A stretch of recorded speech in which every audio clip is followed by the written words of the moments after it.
6টি বড় বড় আমল দিয়ে আমাদেরকে আল্লাহ তাআলা মাহে রমজানকে সাজিয়েছেন, আয়োজন করেছিলেন।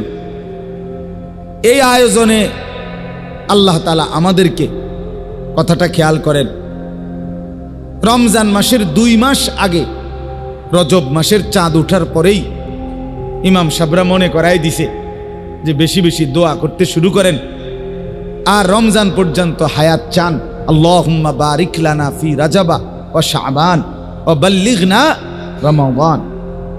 তাহলে রমজানের 2 মাস আগে থাকতে আল্লাহর বান্দা ইমানদাররা দোয়া শুরু করছিল রমজান পাওয়ার জন্য।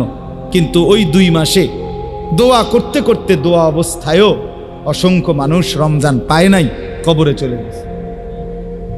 কথা বলেন, রমজানের আগের 2 মাস মানুষ মারা গেছিল কেউ? আচ্ছা, রমজান মাস আসলো, এই অবস্থায় অনেক মানুষ রমজান পেল, কিন্তু রমজানের শেষ দিন পর্যন্ত এই 30 দিনেও অসংখ্য মানুষ তো পূর্ণ রমজানই চাইছিল, কিন্তু এই রমজান চলমান অবস্থায়ও অসংখ্য মানুষ প্রতিদিন কবরে গেছে কিনা, ইন্তেকাল করেছে কিনা বলেন? তাহলে 2 মাস আগেও কত মানুষ রমজান চাইছে কিন্তু তারা পায় নাই, আর কেউ রমজান পাইছে কিন্তু শেষ করতে পারে না।